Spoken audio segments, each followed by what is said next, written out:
तो dear friend, इस video में हम बात करेंगे C4 फोटोसिंथेसिस और C4 पाथवे और हेच एंड स्लेक साइकिल। तो इससे पहले एक वीडियो में मैंने बताया था कि एक होता है C3 फोटोसिंथेसिस और एक होता है C4 फोटोसिंथेसिस।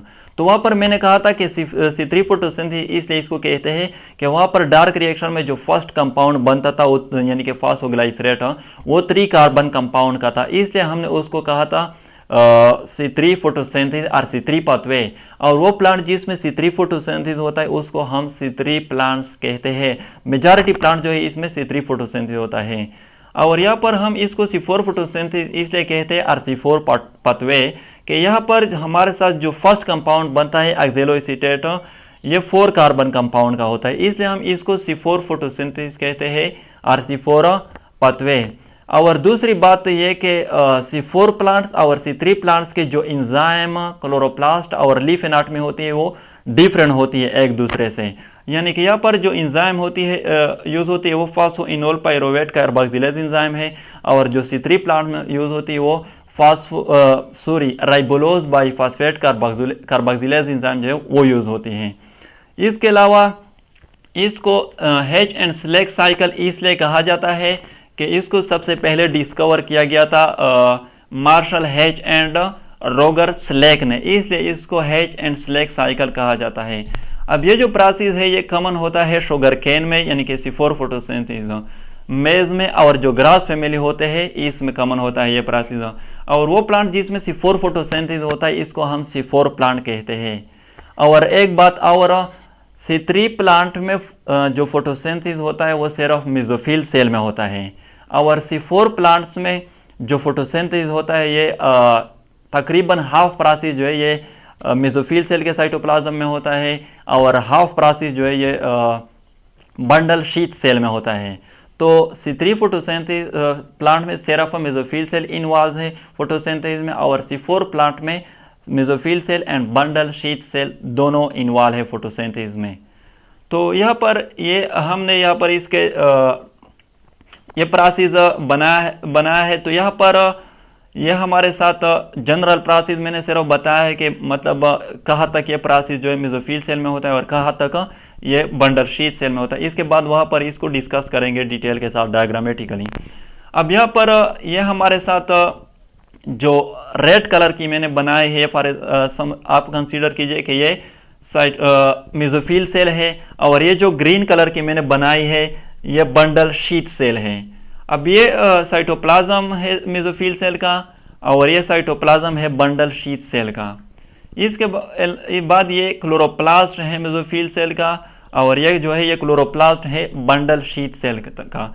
एक बात और समझ लीजिए, ये जो क्लोरोप्लास्ट है इन 2 सेल का, ये भी एक दूसरे से स्ट्रक्चरली एंड फंक्शनली डिफरेंट होते हैं। यानी कि इसका जो मेसोफिल सेल का जो क्लोरोप्लास्ट होता है इसकी स्ट्रक्चर और फंक्शन अलग होती है, और बंडल शीथ सेल का जो क्लोरोप्लास्ट होता है इसकी स्ट्रक्चर और फंक्शन अलग होती है। अब यहाँ पर स्टार्ट लेते हैं इस प्रोसेस का कि यह प्रोसेस एक्चुअली किस तरह होता है। तो यह हमारे साथ फॉस्फोइनोल पायरोवेट है, 3 कार्बन कंपाउंड है जो पहले से मौजूद होते हैं। ये रिएक्ट कर देते हैं एटमॉस्फेरिक कार्बन डाइऑक्साइड के साथ, और इन the presence of enzyme phosphoenol pyruvate carboxylase, और बना लेते हैं ऑक्सैलोएसीटेट जो 4 कार्बन कंपाउंड है। यहाँ पर ये 3 कार्बन कंपाउंड है और ये 4 इसलिए हो गए कि ये कार्बन भी ऐड हो गया, तो इसलिए ये 4 कार्बन हो गए। अब ये ऑक्सैलोएसीटेट जो है ये चेंज हो जाता है मेलेट में। बाज़ जगहों पर इसको मैलिक एसिड भी कहते हैं, बाज़ जगहों पर ऑर्गेनिक एसिड भी इसको कहते हैं। तो ये भी 4 कार्बन कंपाउंड है। अब ये जो प्रोसेस है जो ये तो हो जाता है in the cytoplasm of mesophyll cells. अब ये मेलेट जो है ये from the cytoplasm of mesophyll cell ये ट्रांसफर हो जाता है to the chloroplast of bundle sheath cells. वहाँ पर ये मेलेट चेंज हो जाता है कार्बन डाइऑक्साइड में, और पायरोवेट जो है ये 3 कार्बन कंपाउंड है। यहाँ पर मेलेट 4 कार्बन कंपाउंड है और पायरोवेट जो है ये 3। तो यहाँ पर एक इसलिए डिक्रीज हुआ कि एक कार्बन मेलेट से चला गया, सेपरेट हुआ। अब ये जो कार्बन डाइऑक्साइड है ये चला जाता है केल्विन साइकिल में, और फिर वहाँ पर केल्विन साइकिल में शुगर यानी कि कार्बोहाइड्रेट बन जाते हैं, और फिर ये कार्बोहाइड्रेट जो है ये बंडल शीथ सेल से चले जाते हैं वास्कुलर टिश्यूज में। स्पेशली इसके ट्रांसफर कौन करता है शुगर की? फ्लोएम। तो ये चले जाते हैं फ्लोएम में। अब ये तो हमने जनरल, और इसके बाद ये पाइरोवेट जो है ये फिर from the cytoplasm of bundle sheath cell ये चला जाता है to the chloroplast of mesophyll cells. वहाँ पर ये रिएक्ट कर देता है एटीपी के साथ, एटीपी चेंज हो जाती है एडीपी में, और ये पाइरोवेट जो है ये चेंज हो जाता है फॉस्फोइनोल पाइरोवेट, यानी कि फॉस्फोइनोल पाइरोवेट की रिजनरेशन हो जाती है, और फिर ये फॉस्फोइनोल पाइरोवेट जो है ये रेडी हो जाते हैं नेक्स्ट प्रोसेस के लिए। अब ये तो जनरल प्रोसेस हमने सिर्फ, मैंने ये यहाँ पर दिखाना था आप लोगों को कि कहाँ तक ये प्रोसेस मेसोफिल सेल में होता है और कहाँ तक ये प्रोसेस बंडल शीथ सेल में होता है। अब इसकी डायग्रामेटिकली यहाँ पर बात करेंगे। अब यहाँ पर अगेन ये जो रेड लाइन मैंने ड्रा की है, आप लोग कंसीडर कीजिए कि इसके अपर जो पार्ट है, जैसे कि यहाँ पर मैंने बताया था ये मेसोफिल सेल है, और इस लाइन के नीचे जो पार्ट है ये कंसीडर कीजिए कि ये बंडल शीथ सेल है। तो यहाँ पर भी तकरीबन ऑलमोस्ट यही प्रोसेस है, सिर्फ इस यहाँ पर थोड़ा सा हमने डिटेल के साथ बयान किया है। तो ये हमारे साथ अगेन फॉस्फोइनोल पाइरोवेट है जो 3 कार्बन कंपाउंड है, ये रिएक्ट कर देता है एटमॉस्फेरिक कार्बन डाइऑक्साइड के साथ in the presence of enzyme phosphoenol pyruvate carboxylase, और बना लेते हैं ऑक्सैलो एसीटेट जो 4 कार्बन कंपाउंड है।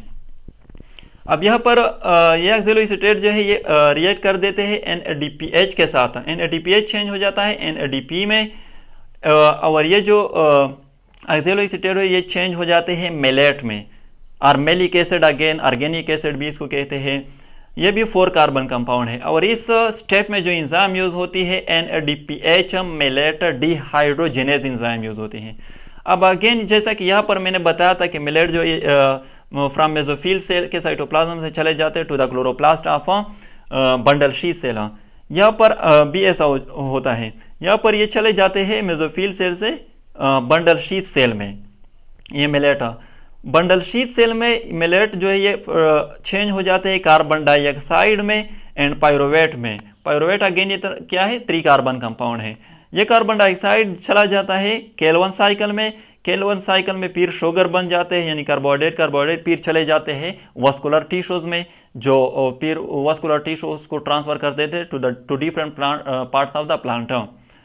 और पाइरोवेट जो है ये फिर, जैसा कि यहाँ पर मैंने बताया था, ये फिर from the cytoplasm of the bundle sheath cell ये ट्रांसफर हो जाता है to the chloroplast of mesophyll cells. वहाँ पर पाइरोवेट जो है ये रिएक्ट कर देते हैं एटीपी के साथ, एटीपी चेंज हो जाती है एडीपी में, और पाइरोवेट जो है ये फिर चेंज हो जाते हैं फॉस्फोइनोल पाइरोवेट, यानी कि इसकी रिजनरेशन हो जाती है। अब ये तो नेक्स्ट प्रोसेस के लिए रेडी हो जाते हैं फॉस्फोइनोल पाइरोवेट। तो इस तरह ये कंप्लीट प्रोसेस है C4 फोटोसिंथेसिस जिसको हम कहते हैं RC4 पाथवे। तो नेक्स्ट वीडियो में हम केम साइकिल डिस्कस करेंगे। तो अगर वीडियो अच्छी लगे तो चैनल को सब्सक्राइब करें और इस तरह इन्फॉर्मेशन के लिए हमारे साथ कनेक्ट रहें। Thank you.